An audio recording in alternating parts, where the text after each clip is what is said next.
Assalamualaikum warahmatullahi wabarakatuh.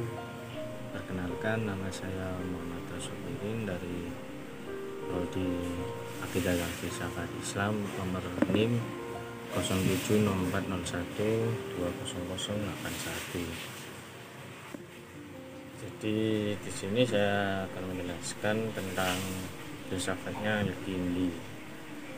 Nurul Kindi fil falsafati al-arabiyyah lil filsafati.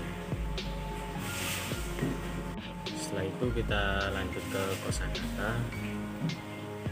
Al-mufradatu kosakata. Afkaru pemikiran, wastaqarra menetap, ihtamamatu minat, mutawa'adun aneka ragam, tak sari dipengaruhi, muqtani'an yakin, wadahilluli analisis, al-masodiri sumber, al-usula mengakses, al-hadoratu peradaban, ihawala mencoba, munsubban didirikan, dohuru muncul, metafizikia metafisik, markah pertempuran, nasro kemenangan, alistanaji kesimpulan, wafado menolak, hudusu kejadian, al-mafahi konsep. Nah, selanjutnya jadi di dalam presentasi saya kali ini ada istilah praktek penerapan kaidah bahasa Arab atau amilatan bagi qawaidil arabiyah. Nah, yang pertama ada maktuf, al-wasilatul wahidatun lillahi wal insan. Maktuf isim yang mengikuti isim sebelumnya dari perantara huruf atof. Terus yang kedua ayyanakh ritofi ma'rukat nasab, dimana jenis huruf yang berfungsi membuat fi'il mudhari' menjadi mansub. Adapun tanda mansub pada fi'il mudhari' adalah fathah, hilangnya nun pada af'al al-hamsa. Terus yang ketiga ada yarfadul kandi itu fi'il mudhari'.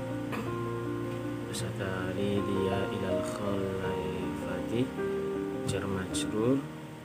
Terus ikhtalafa an ulama'i jar majrur. Lalu ada kata ba isim mufrad.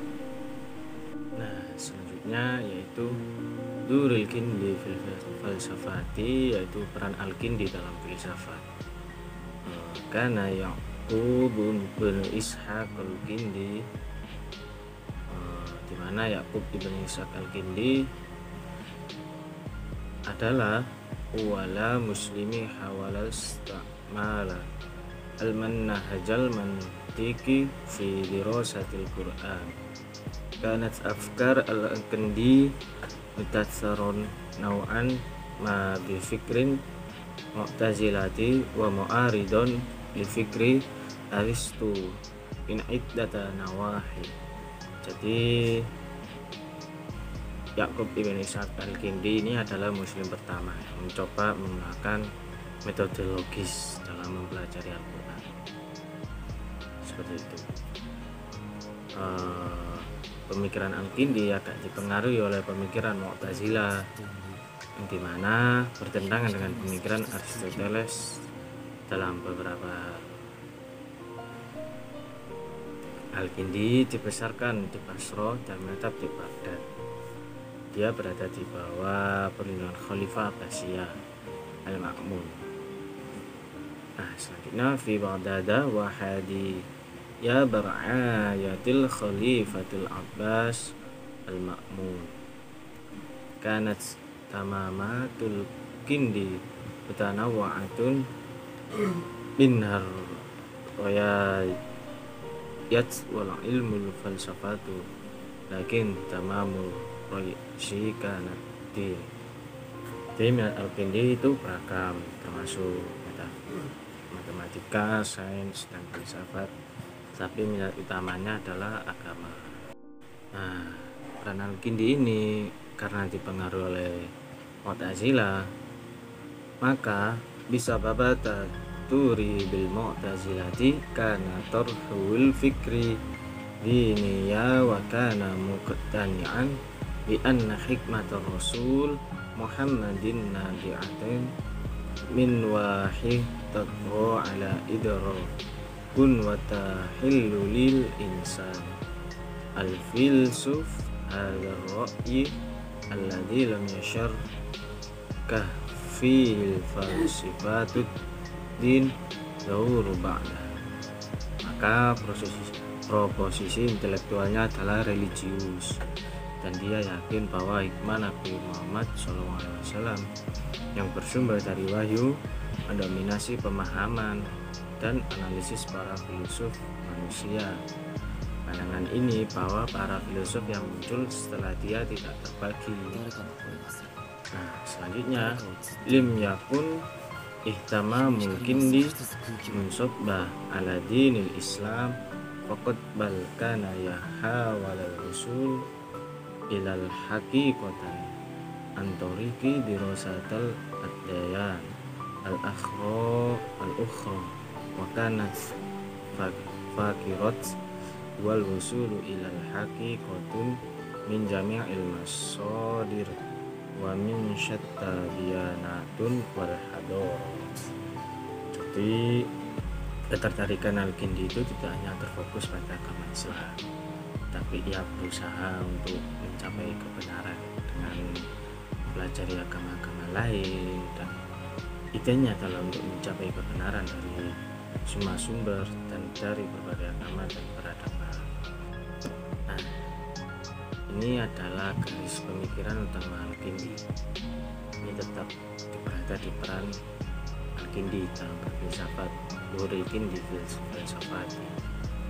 Jadi langsung saja garis pemikiran utama Al-Kindi itu ialah garis agama Islam, tapi ia berbeda dari para sarjana teologi yang tidak tetap berada dalam lingkaran Al-Quran dan Sunnah, melainkan ia mengambil langkah tambahan mempelajari filsafat Yunani dan menggunakan ide Aristoteles yang mengibatkan gerakan itu.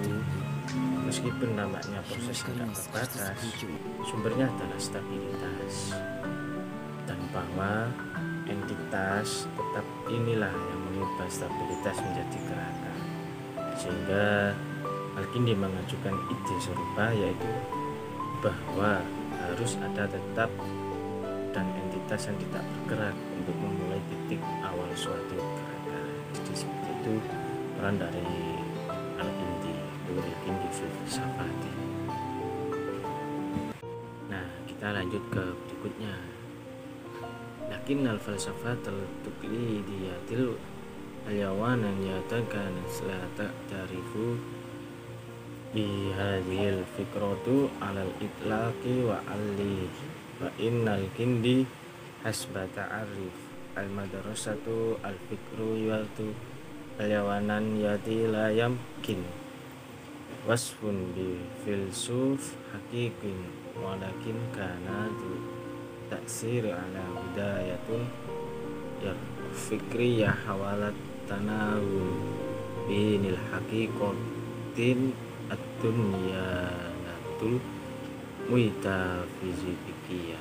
Jadi tetapi filsafat tradisional Yunani itu sama sekali tidak mengakui gagasan ini, dan karenanya Al-Kindi menurut definisi mazhab Yunani tidak dapat digambarkan sebagai seorang filsuf sejati, tapi ia memiliki pengaruh pada permulaan arus intelektual, yang dimana ia mencoba menyelaraskan antara kebenaran agama metafisik.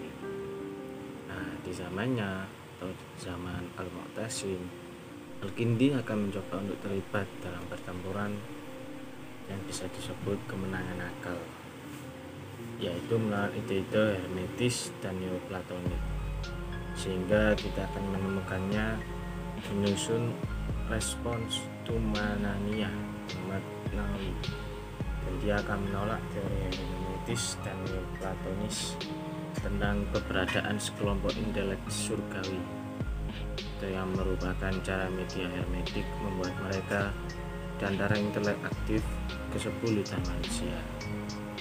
Nah, yang merupakan dasar dari teori emanasi menurut pengetahuan manusia yang dapat dicapai melalui emanasi atau agnosis seperti itu.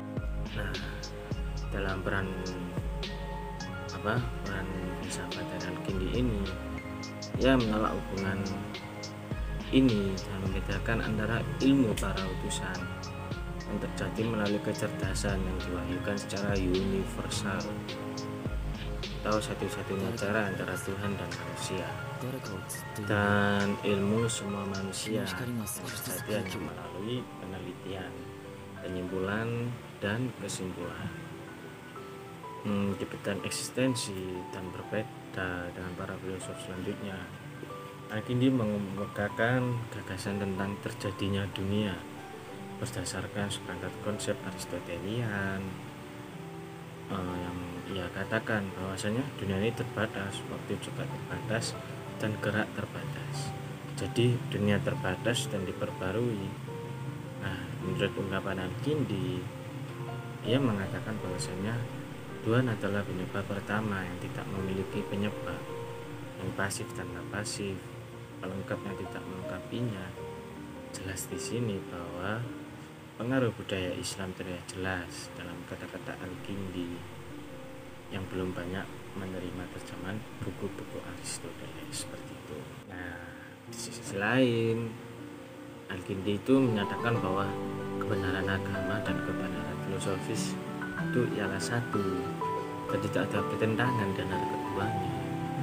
Di sisi lain, Al-Kindi akan menyusun disertasi tentang filsafat pertama untuk dipresentasikan kepada Khalifah Al-Mu'tasim, dan secara keseluruhan merupakan kesalahan posisi para fuqaha dan teologi terhadap ilmu-ilmu awal filsafat, dan seruan untuk mengambil manfaat dari ilmu-ilmu yang bermanfaat dari ilmu-ilmu awal.